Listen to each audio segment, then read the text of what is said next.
Hello, everybody. Hello, everybody. I'm not sure if the first hello came through or not. My name is Jeff. Welcome to your weekly live event. I am trying to surreptitiously scroll through my screens here to find my chat window. There it is. Welcome to this week's live event. This is the time that I set aside each week to answer questions and moderate the chit chat amongst yourselves here on the channel. The chat is open, so please feel free to ask your questions, talk amongst yourselves. You could talk about the weather if you like. It's a little bit gray, cool and cloudy here in this, what is certain to be a lovely Northern California day. And good morning, Mai. Good morning, Chris. Hello, everybody. We're just kind of easing into our day here. Hello, Raphael. Voice control. Sure, we can talk about voice control. Hello, Overcomer Ministries. Can you be more specific, Raphael? Are you really in Albuquerque, by the way? I've only been to Albuquerque once. It was really, really cool. I played a gig in a cafe there, and it was awesome. Sharpielova. I think that's Sharpielova. Please correct my pronunciation. Thank you. I hope you have a good day too. Voice control for altos. Really, I've got some nice sun. Cool. Yeah, well, I mean, voice control for altos or tenors is largely the same. It's what you mean by control that I'm kind of interested in.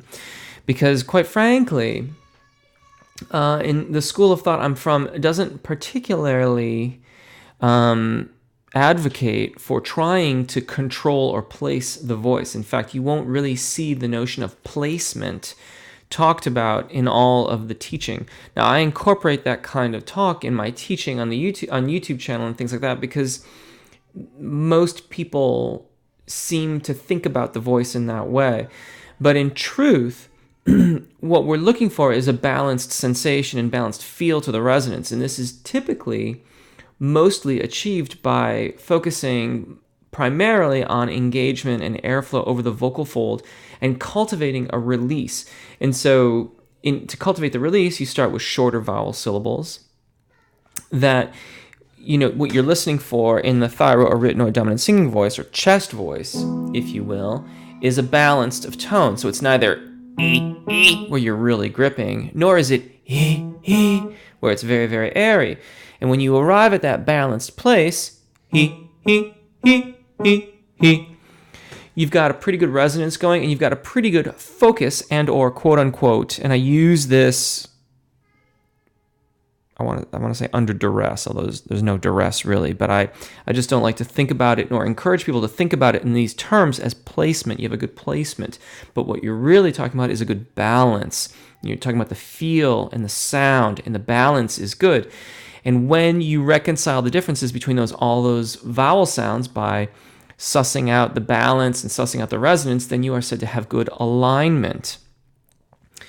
Now, I don't know if that's what you're speaking of when you're talking about voice control, but that is, at least in any sense, the beginning stages of how we learn to have good, consistent sound in our voices, which one might think of as having good control.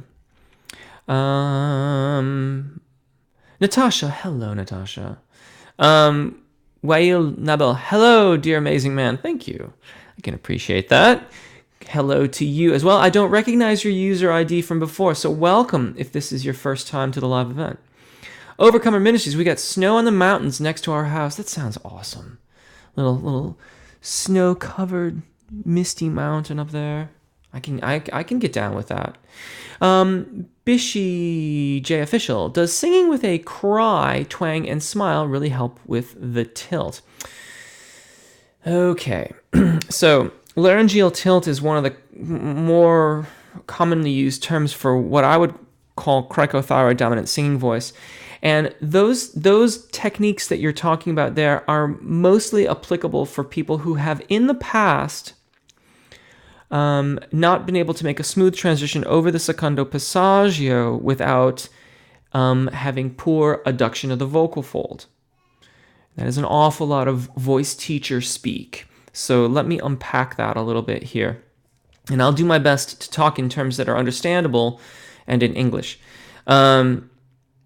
Basically, if you get to a certain point in your range and then it goes into falsetto, that's what those techniques are really, really good for. A demonstration is probably better.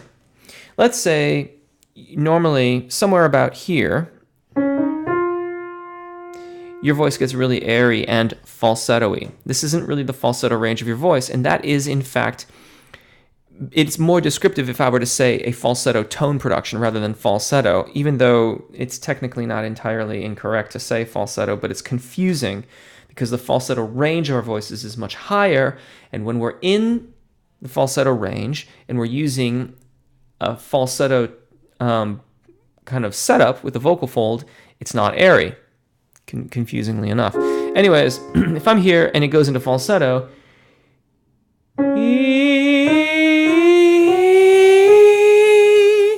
right? Okay? But what I want to have is,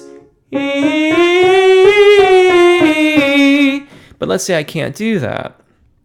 Well, that twang and cry is initially very, very helpful for vocalists who can't get any kind of adduction or closure of the vocal fold above the secondo passaggio. The secondo passaggio is the break. I don't like to talk about the break either because the break sounds as if there's something broken with our voices. There's not. There's muscles and things work this way for a reason. So it's not broken. It's just a transition point in the way that the vocal fold is elongated. The cricothyroid muscles elongate the vocal fold. We get our nice upper register that is said to connect to the chest voice. In any case, that cry can be helpful in terms of getting the vocal fold close so you get a more consistent sound. And then from there, you can start to make the resonances match. Ba-da-da-da-da. Overcomer. Going from low to high, my voice is a bot. I'm not sure if you mean like a bot or not really like a thing on the internet, like a bot. I don't know what that even means. But it goes all over the place and I lose pitch. That can be happening for a lot of different reasons.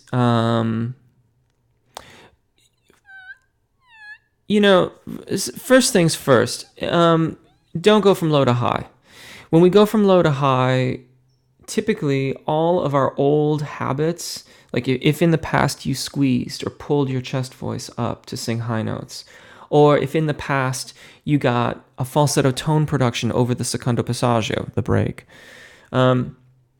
those habits in the direction that they were established are harder to work around. So go from the top down. Work from the top down, and then once you can do that consistently, operative word consistently, it's not, oh, I did it once, now I can move on.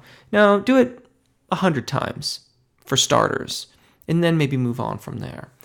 And what I'm saying is like let's say you're doing a nice descending arpeggio. Wee, wee, wee, wee. Wee, wee, wee, wee. Wee, wee, wee, wee. That's how I start training people to make a smooth transition over the secondo passaggio, is with that pattern. Once you can do that consistently, then try ascending as well, paying particular attention to the tone quality and the physical sensations, the way it feels, of the top note, making sure that it stays the same. Wee, wee, wee, wee, wee, wee, wee, wee, wee, wee. Wee, wee, wee, wee, wee, wee, wee, wee, wee, wee. And then from there, start to move into arpeggios and then scales. And then before you know it, you're golden. Start from the top down. Chris, can you talk a bit about the difference between head voice, falsetto, and whistle register in male voices? Sure. Okay. Let's take them in that order because that's ascending. Now, it does depend a little bit on your history, Chris Hulbert, because you may be using those terms differently than myself, and you may be using those terms differently than other people on the channel. But I'm going to talk to you in terms, using those terms, I'll talk in terms of the way that I teach on the channel, and I'll worry about the exceptions another time. Head voice, cricothyroid dominant singing voice. Where's my teaching tool? Where did it go? I'm here. I'm looking for my rubber band. Duh! I just had it too. I love that thing for okay, well, whatever. Now I'm annoyed. Hold on. It's gotta be right here. No, I moved it, didn't I? Okay, sorry guys. No rubber band today. Cricothyroid dominant singing voice. Posterior and anterior cricothyroid dominant cricothyroid muscles. So posterior, back, anterior, front. There's two on each side. When we go from our thyroarytenoid dominant singing voice, our chest voice, to our cricothyroid dominant voice, our head voice, they engage and they move the hyoid cartilage. That's that laryngeal tilt that we were talking about earlier. They move the hyoid cartilage. It elongates the vocal fold. You get your upper register. It's nice and seamless. Falsetto tone production. Falsetto occurs a little higher up, perfect fourth typically. Above the secondo passaggio is where the transition to falsetto range is. In the female voice, this is flageolet. Falsetto means that the vocal fold goes from being fully adducted or closed along its, along its length to being partially abducted. There's a separation. There's typically some dampening that occurs on the vocal fold as well, meaning that effectively it has shortened itself. Additionally, in falsetto, the cover on the vocal fold, which is an outer layer of tissue above the musculature, takes on some of the vibratory responsibilities, the phonation responsibilities. So you're getting the cover as well as still some part of the vocal fold vibrating. And that gives you falsetto. In its appropriate range, it is very full, very voluminous, loud, that is to say. Whistle range is an entirely different mode of phonation as far as we know, but unfortunately, when we are in the whistle register, which is higher up still, the epiglottis is closed over the vocal fold, and as such, as far as I'm aware, no one yet has been able to get a camera to be able to actually see what is occurring with the vocal fold proper, but the epiglottis forms an aperture around the vocal fold, and it's basically a whistle. High five, Mrs. Webster. Hello. Greetings. Is it Yari from Finland? Hello. Overcomer is sending a high five back to Mrs. Webster. Mrs. Webster was rehearsing yesterday and heard and felt a difference going through the upper passages. So excited. Brilliant. You're very, very welcome. Congratulations. And that speaks very highly to your practice and just efforts in your practice. Great work. Andrew Litton. I'm a beginning music teacher and I have privilege a choral program from a... I'm thinking I have privilege a choral program from the ground up, perhaps created, something like that. I'm an instrumentalist that hasn't had the opportunity to sing with a choir, so I've been trying to immerse myself in vocalist culture. Do you have any advice or resources I can use to help teach my students? You haven't said what age group you're in. Could you tell me what age group you're in? Because that will certainly have a lot to do with what you're doing with the beginning music teacher, the choral program. But that could still be anything from like 10-year-olds to, just because you're teaching, you're the beginning music teacher teaching beginning music doesn't mean that they're young children. I don't want to make assumptions. But, right off the top of my head, the first thing that comes to mind is NATS, N-A-T-S, the National Alliance of Teachers of Singing. And there's so much information on that website. I'm a member of NATS. And from there you would find lots and lots and lots of resources. But give me a bit more of an idea of the age bracket that you're in, and I might be able to point you in some directions. Chris, also, let's do a fun, quick group exercise, good for early in the day. Could be fun, right? Are you talking about here on the chat? If you mean on the chat, particularly like the person in Finland, it's 8 o'clock at night in Finland. Divya, Pathak. Hi, Jeff. Hello. Saturday. Happy Saturday. Yes, happy Saturday to you too. Sometimes I struggle with the balance between technique, control, mental focus, and being rational versus expression, letting go, tensionlessness, rationality. Can you relate? Do you have advice regarding that?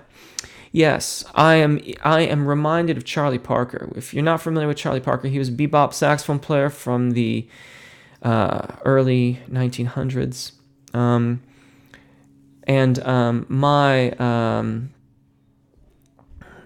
My immediate thought comes to a quote that he said, which was, practice your scales and all your technique, but the minute you step on stage, just forget about it.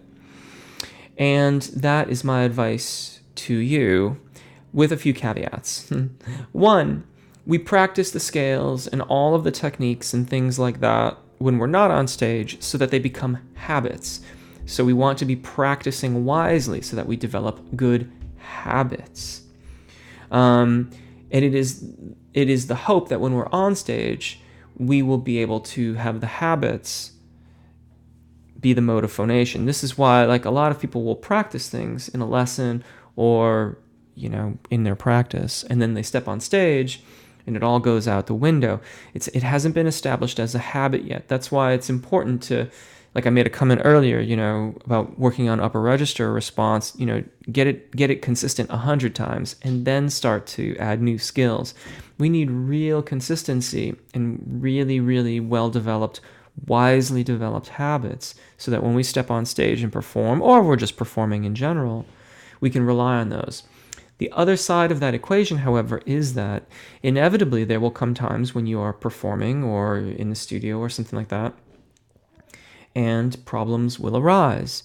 I cannot speak for everyone, but certainly speaking for myself, this happens maybe not necessarily all the time, but it does happen.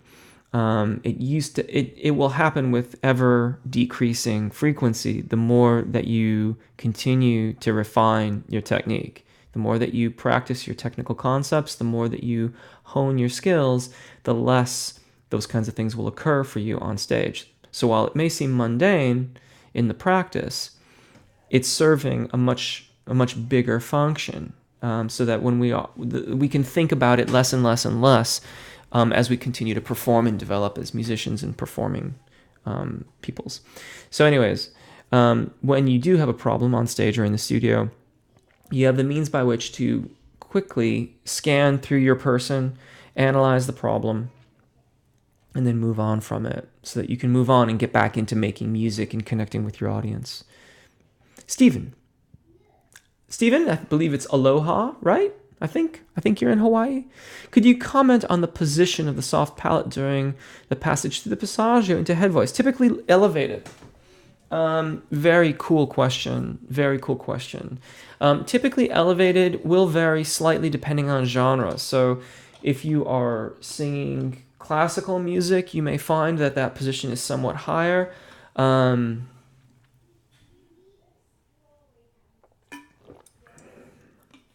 Though that is balanced also with the aperture at the larynx. So the overall lift of the soft palate, I think, varies less as we switch from genre to genre to genre as compared to the opening at the larynx.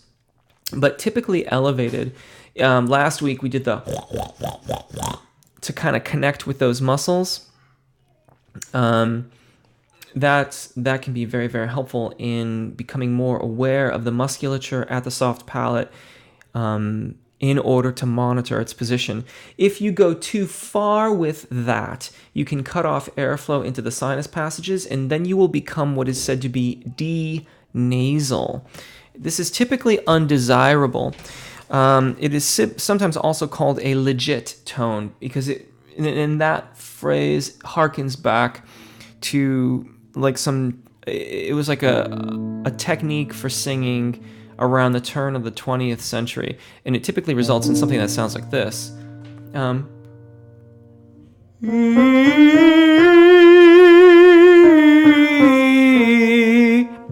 Which doesn't really sound much like me at all.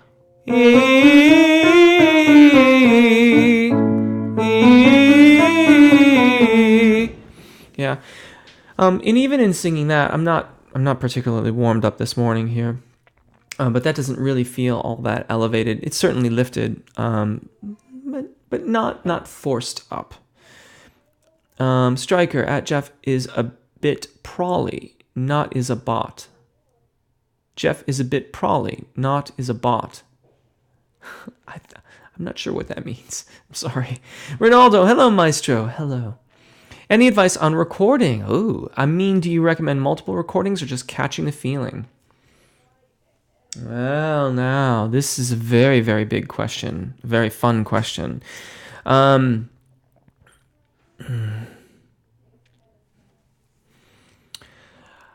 used to work with a producer who said something which I found to be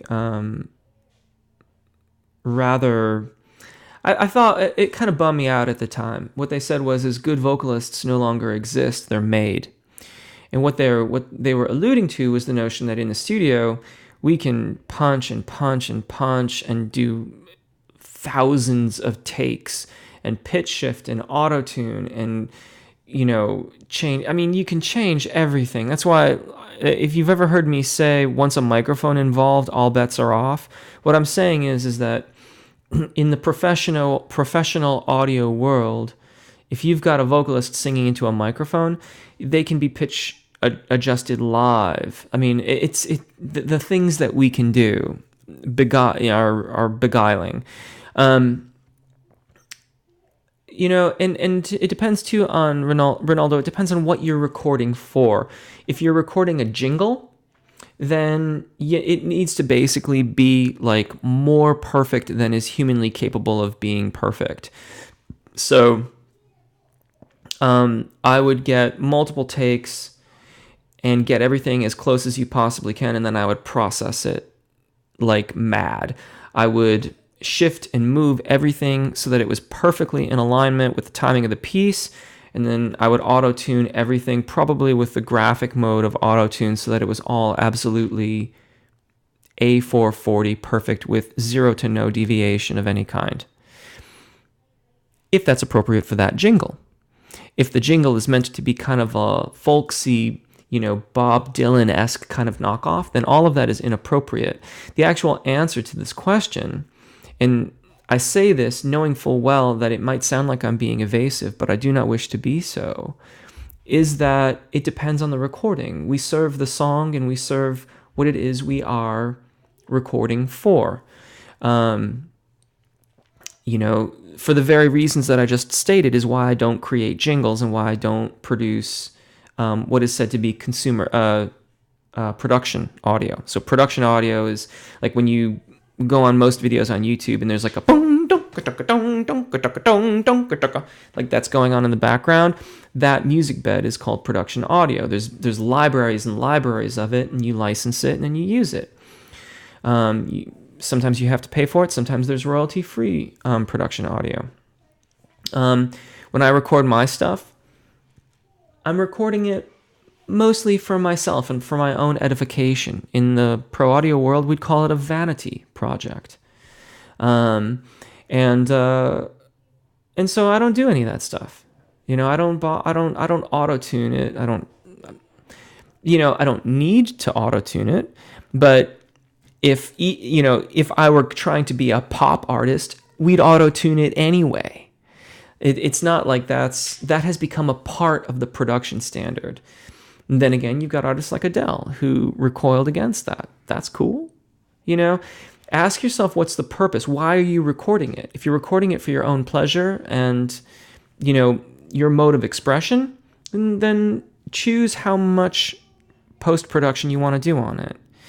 If you're wanting to be a pop artist, but you don't want to auto-tune your stuff, then consider your technique, consider your ability to sing very, very precisely in tune, and consider how you pitch things such that you can adequately represent that level of that standard without having to rely on any kind of artifices after the fact.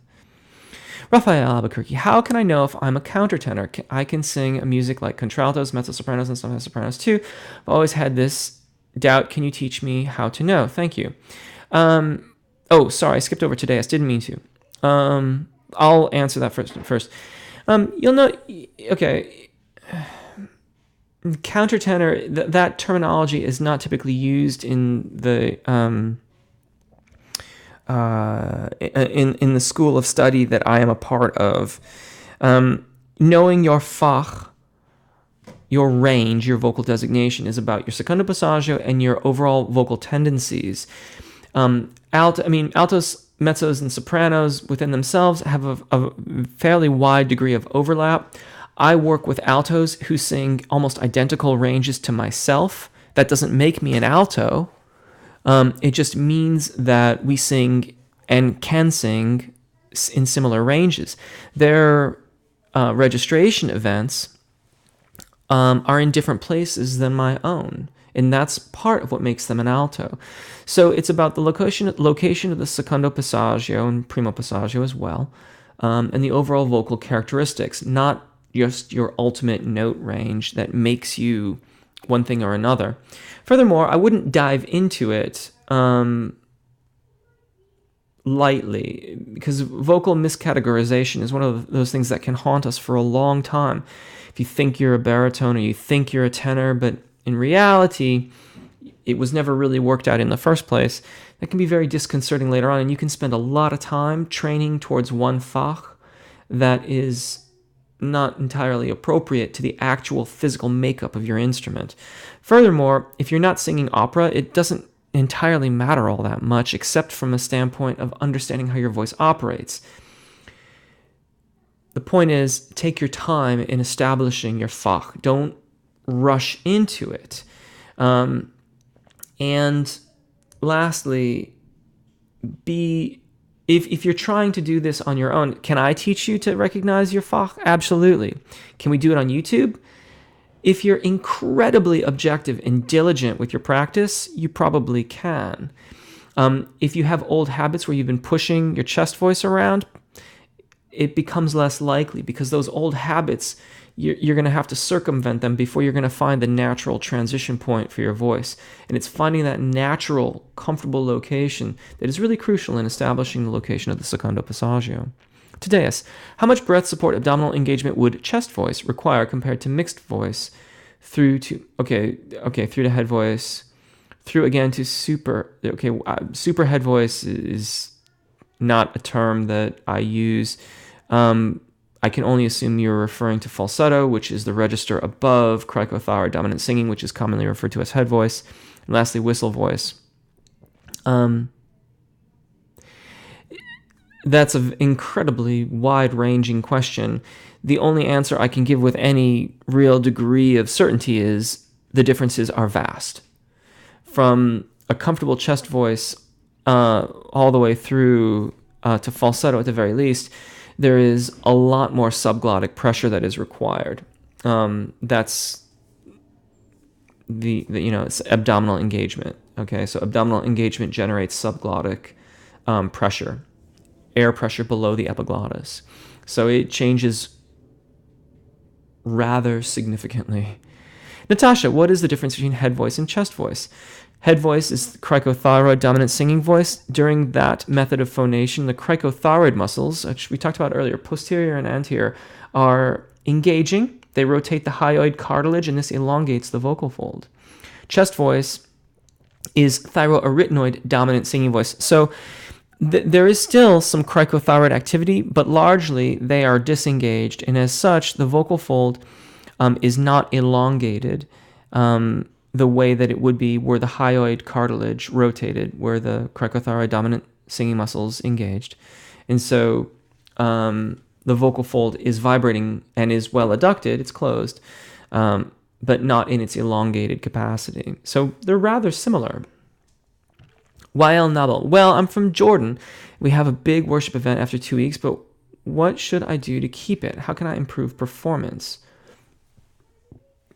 I'm not sure what you're... let me see if I always lose my place, but I'm going to scroll back anyway.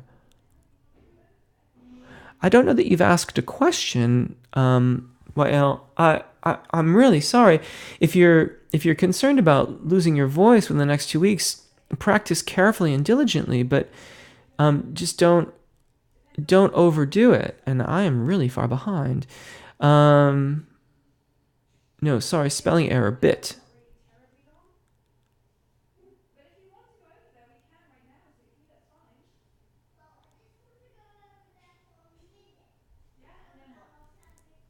Improve a bit before performance. Daily practice is going to be your main best friend, and whatever pieces you're singing, you might review them with solid vowels, review them with just the lip trill. Generally review them, but also maintain your technical practices as well. Maddie Hendricks at Mrs. Webster, overcoming injuries 100 times up to down. Thanks, will do. Brilliant. About 100 times. The thing is, it's got to be consistent and correct. If you're doing it incorrectly 100 times wrong, that doesn't count. And that's just a guidepost. I just threw that out there as like a guide. Results will vary. Arlene, I'm an alto. When I sing, I tend to sing soft when I hit a certain note, but I can still hit it. How can I possibly make it stronger? Increase the airflow. Increasing the airflow into a well-aligned system. I'm assuming that your vowels are well-aligned, which may or may not be correct. Increasing the airflow results in more vibrations at the vocal fold, and if you are cultivating release around the larynx and in the soft tissues of the oral cavity, that then too increases resonance in the soft tissues there. That increases volume, that will increase the resonance, and that will make it stronger. Chris, baritone, but I'm great with my passaggio transition. Brilliant. Ronaldo, by the way, Maestro, I listened to your album on Spotify, Somewhere in the Fade. You were so savage when you were younger. Thank you. Nice album. Felt some 90s vibes there. Don't know why. Maybe you listened to 90s music in 2006. Yeah, I'm like about 15 to 20 years behind the times as far as making that stuff is concerned. But thank you. I appreciate that. I'm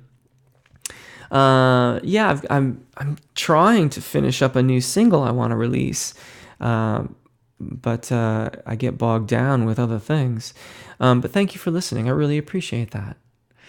JC's reading Ray. Hello, Jeff. I am soprano considering singing with a mezzo. At least for now, the group would have no male or alto voices. I am concerned that would be a bit weird. Do you agree? No, not at all. I don't know why I'm not sure why that would be strange at all. I think that sounds great. Just plan your key areas accordingly, and if possible, work out your harmonization parts in advance if you're harmonizing. If you're not harmonizing, then, pitch things appropriately so that you can both sing in unison comfortably, which if the mezzo has a reasonable amount of range, then should be fine. Ronaldo, 90s music in 2006. Yeah, right. Today is how do I staccato in head voice? Excellent subglottic pressure, engagement, and good release of the vocal folds so that you're not using a glottal attack on that is the kind of short answer for that. And I'm going to try and speed up here a little bit because I got a little verbose at the beginning here. Maddie Hendricks. Hey, everybody. I'm getting ready for another awesome school year. I know, school is awesome. Andrew Litton, typos, no worries. Slim, I don't know why. I sing correct and everybody says I have a good voice, but I don't like it. And it is so girly. And I have 23 years old. BFFFFF. Have you tried recording yourself? Maybe record yourself and have a listen. Oftentimes the internal experience of our singing voices can be very, very different from what occurs outside due to bone conductivity and the ears being contained very close to all the resonant little bits inside our heads. So maybe try doing a recording and seeing if you like it. If you still don't like it, well, people like what they like. You could certainly spend time finding people that don't like your singing, but that doesn't seem to be a particularly good use of time. You may just consider the aspects of your vocal delivery that you find you'd like to work on, and then work appropriately. Without knowing more about what's going on with you and how you are singing, it's hard for me to say, but I suspect that there's some amount of increased resonance and airflow that's required in your upper register. Because typically when we talk about girliness, we're talking about like a slight abduction or separation of the vocal fold, which can be quite airy or light, or if it's still connected, then overly cricothyroid dominant, which gives you that kind of heady, fluty sound. Andrew, teaching high school students. Boy, there's lots of different stuff you could do. I still think Nats is a good thing to get involved with. And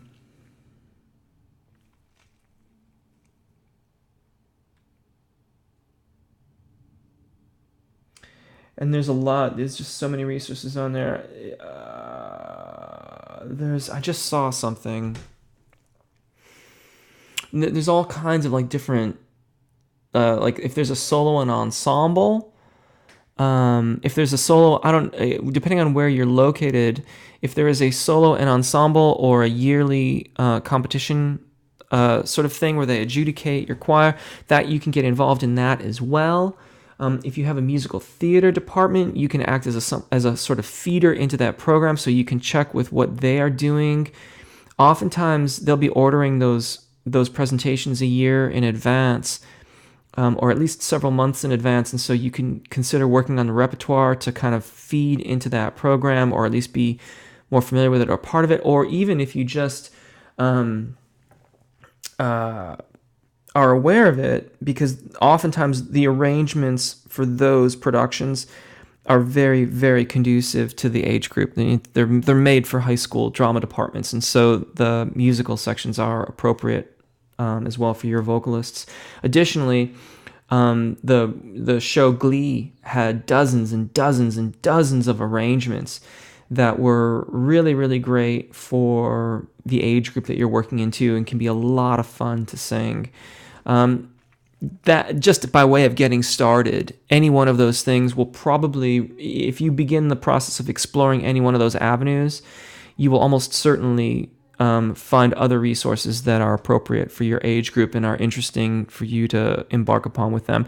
And you might just ask your students as well and see if there's things that they want to sing as well. You split it up 50-50. So do something that they're really excited about, and then do some things that you feel are going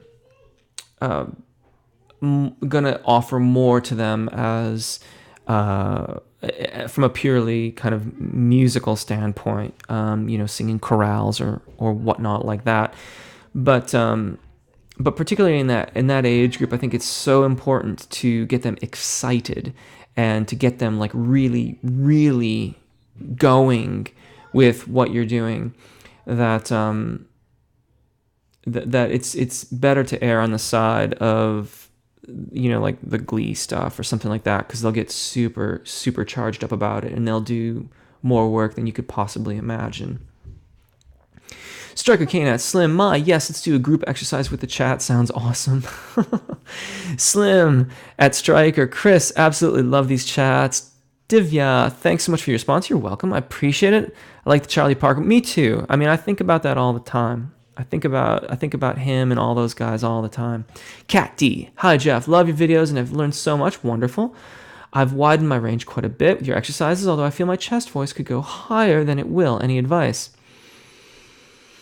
I don't know. That's a tricky one, because if you're talking about belting, then I still maintain that a major second above the secondo passaggio is as high as I'm comfortable saying is okay to use on an as needed basis.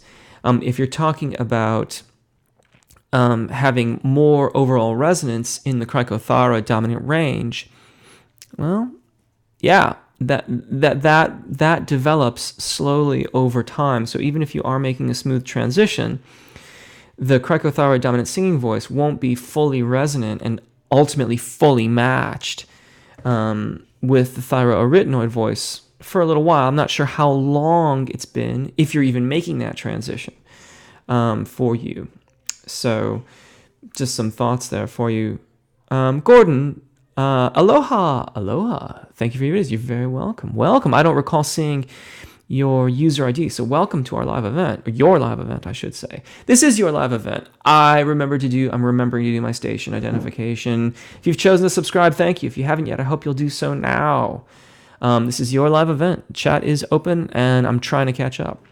I have a touring play coming up next year and looking for the best way to strengthen my voice. No singing in the play. I'm baritone. My acting coach is singing vocal warm-up. Yes, strength is often, unfortunately, misconstrued to mean muscle strength in the voice. And while there are muscles involved, the main ones that we want to focus on are those that support the air column with the voice, the rectus abdominis muscles, the inner and outer oblique muscles, the intercostal muscles, the transverse abdominis. Those muscles are what influence the behavior of the diaphragm. The diaphragm is an involuntary muscle. We use all those other muscle groups and the lateral expansion of our rib cage to suspend the air column and ultimately have good subglottic pressure, which is the air pressure below the epiglottis. That's our airflow. So, I think your coach is right, singing and vocal warm-ups, because they're not warm-ups. I haven't said this in a while. I mean, there are warm-ups. You can use them to get ready to sing, but they're technical exercises. With careful observation of your voice, using any of the warm-ups on my channel, by carefully listening and evaluating the response of your voice and the alignment of your vowels, and by alignment, I mean when I go from E to A, is the resonance and volume the same? Or at least really, really similar, If it's not, then there are videos on my channel that will help you practice that alignment. Align your vowels. That leads to vocal strength, because what that does is it cultivates release around the vocal fold. Good alignment plus good airflow equals increased resonance. Increased resonance means increased volume and power and strength. I'm sorry, I would only butcher your user ID if I tried to sing it. So, is it possible to identify vocal type based on the range? Not really. I mean, you can always guess at it, but you can guess at the lottery too, and I prefer not to do that, particularly because people get very attached to their vocal fachs. I always want to say fash because that's how I was taught. See, that's a good advocate right there for learning it right the first time. I don't know if I learned it right or not. It doesn't matter. Yeah, I do not like to guess at range as a vocalist, because there are a number of different factors that go into determining fach. And it's, quite frankly, I think irresponsible of people like myself to rush into putting a label on a vocalist. So if you're a beginner and you have not established good upper register technique, your vowels are not aligned, it's far too soon to say. Hey, Giuseppe. Chris Halbert. Hey. Linda Frampton. Hey, Jeff, what exercises can be done to strengthen and protect a teen voice wanting to do musical theater? It depends a bit on the training thus far. I would stick to... it also depends, too, on whether or not, if this is a male vocalist, if their voice has changed. In either case, male or female, I would stick to just normal range singing. So find the appropriate ranges on my channel, and avoid the ones that say full range for right now. because those will go over the secondo passaggio, and especially if we don't know where the secondo passaggio is, that's to be avoided for the time being. And just focus on vowel alignment and airflow, and that is going to really do wonders for keeping the voice sustainable, protected, healthy, and developing the resonance that will be interpreted as strength. Mrs. Webster at JC's Radiant Ray. Karina, hello. Mrs. Webster, next week's group exercise, we all wear our cool scarves and post what color we're sporting. I can get behind that. I guess I have a black one too, but I mostly go with the lavender. Striker at Slim. Chris Halbert, I'll wear a black one. I'm just talking about that. JC's Radiant Ray at Mrs. Webster. Mrs. Webster at Divya. Karina Chen, it is very, very hot in Hong Kong now. Maybe not a scarf then. Yeah. Mrs. Webster at JC's Radiant Ray. Frankie C, I have a question about vowels. I'm not sure myself, but it's something that came up last week when I was warming up with your videos. My worst vowel is A. Okay. Now I started reading up about mouth shape for A and couldn't actually find the A sound as one of the 5 vowels. Is it a diphthong? Not sure on the spelling there. Oops. Okay, so let's see here. I don't want to go under the piano. Where is it? It's over there. Okay, so 1.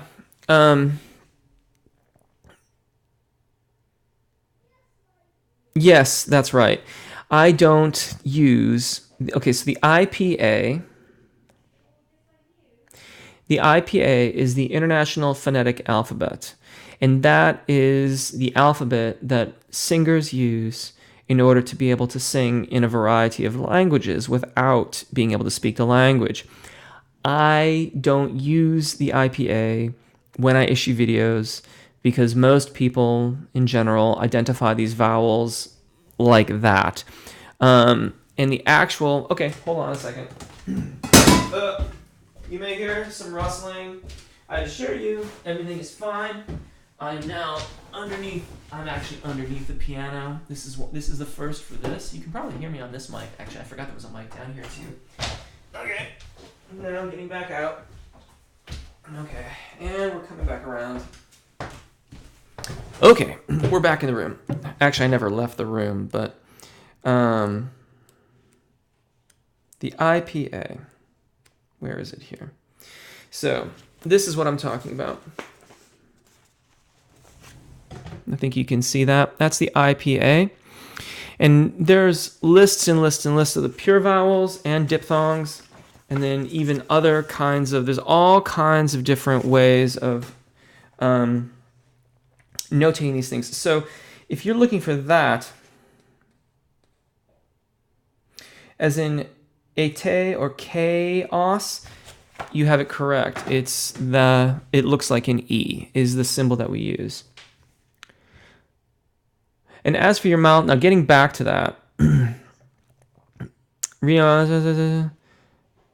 Frankie, and so you've done very, very good work here in deciphering all this. Mouth shape can change depending on what you're working on. Ideally, though, we want to be able to maintain a neutral kind of mouth shape.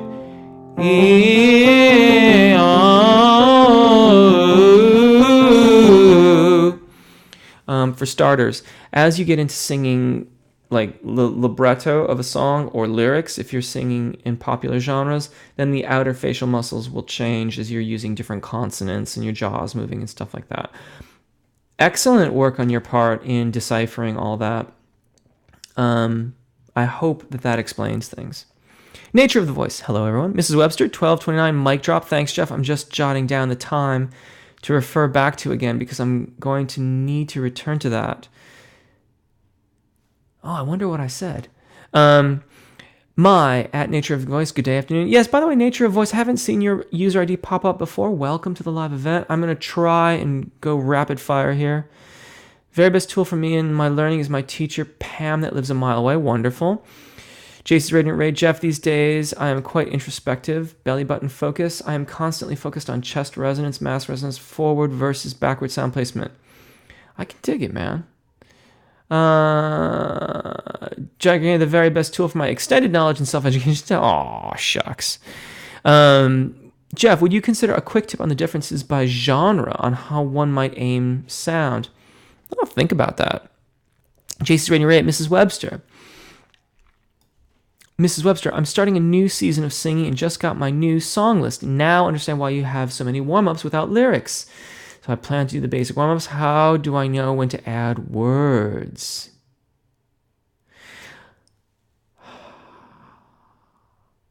Ooh, interesting question. I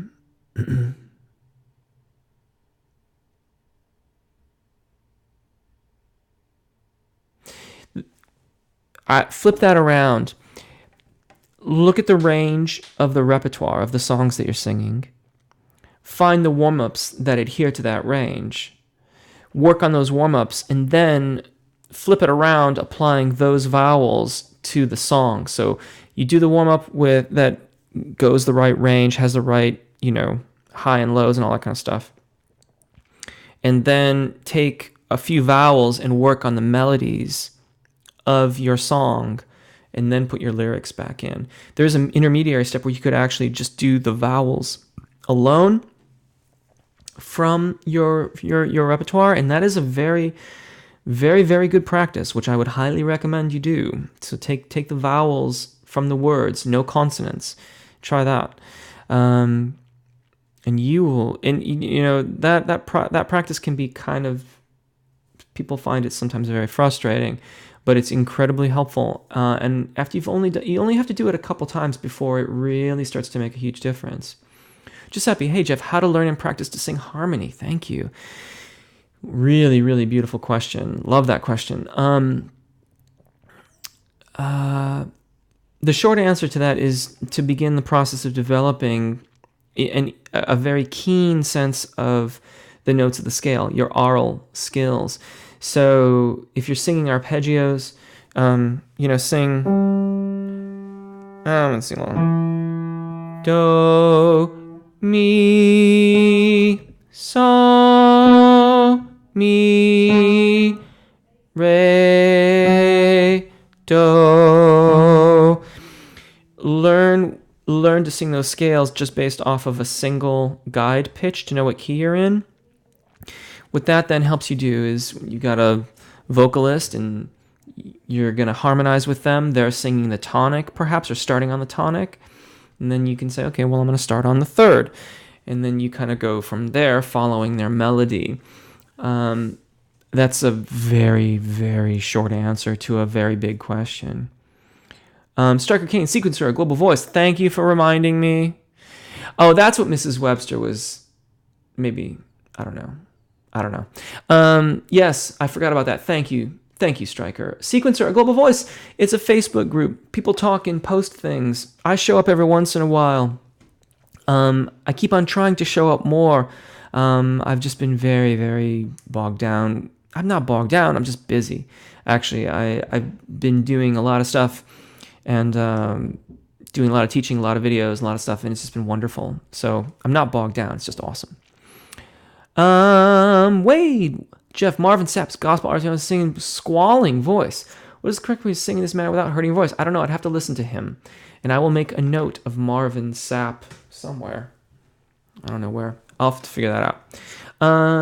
Striker at JC Ray, Zalindor. I have a lot of confidence issues. When I was younger, I sang made up songs and hummed all the time, even when I ate. Now I can feel myself holding back, except when I hum, which I still make up. It's lovely that you're still making stuff up. Confidence, I approach building confidence by trying to have reliability in a system.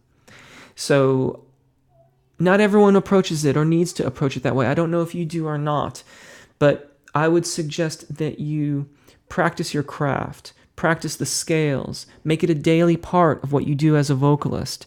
Keep on making your songs. And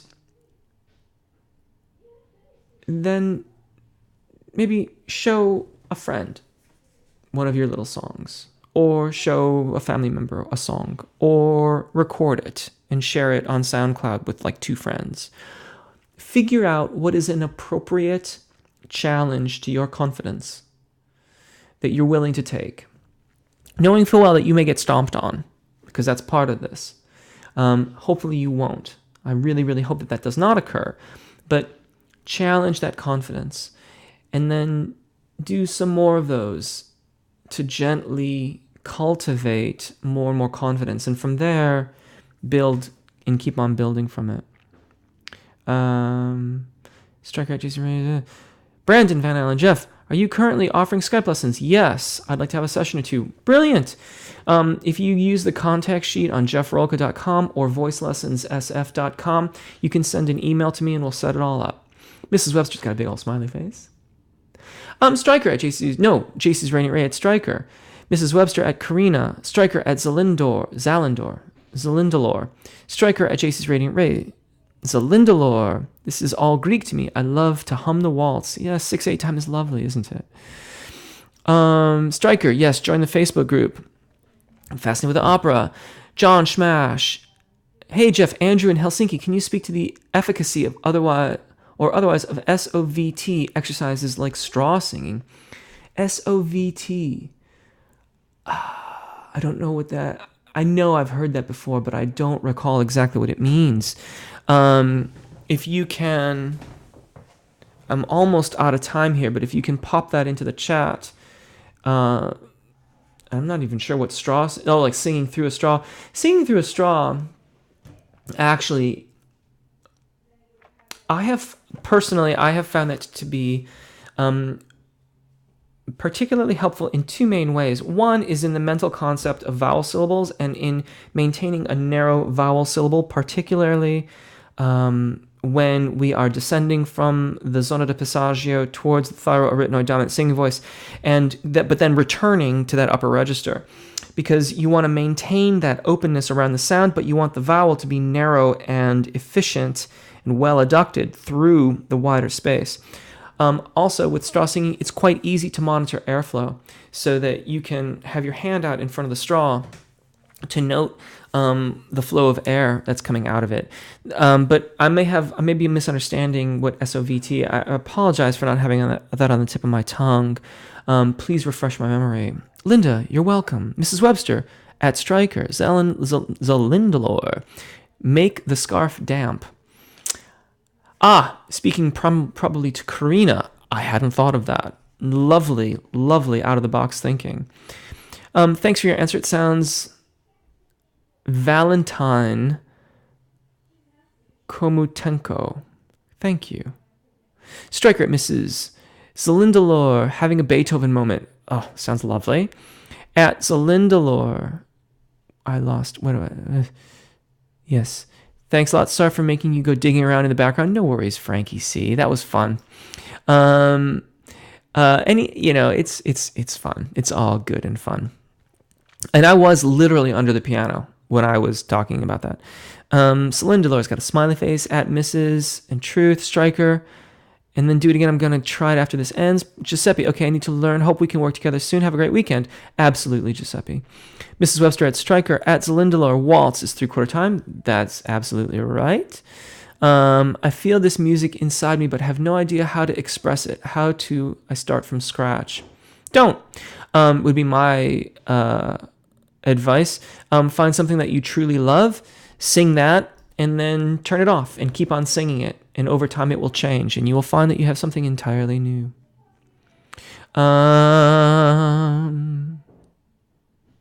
Everybody, it looks like we're just about out of time and people are wrapping it up. Oh, you sent Oh, Brandon, I didn't see that. I'm so sorry. If you would, please go to voicelessonssf.com. It's spelled like this.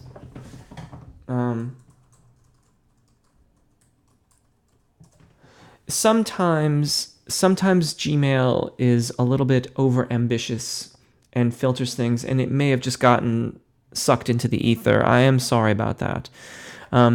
But voicelessonssf.com is a different system, and I will absolutely get that email. thank you for trying and hopefully trying again. Semi-occluded vocal tract. Right, yeah, semi-occluded. I looked this up before because that's not terminology that I typically use. But obviously it means somewhat dampened, which would be entirely appropriate in the falsetto range of our voices, but not necessarily so in the cricothyroid dominant singing voice, unless they're referring to the maintenance of the adduction, which is why I'd have to look it up again to see exactly how they're using that terminology. But how it relates to straw singing, I'm not sure. In any case, it looks like we're just about done here. Oh, Beethoven cut the legs off his piano. Yeah, didn't he put his teeth on it or something? Or am I thinking of Thomas Edison with the phonograph? I'm not sure. In any case, everybody, this was an awesome, awesome session. Thank you so much for your questions. Thank you so much for being here. I will see you next week if I do not see you in the comments sections of the channel. Thank you again. Enjoy your voices. Take really, really good care of your voices. And I will see you next time. Bye.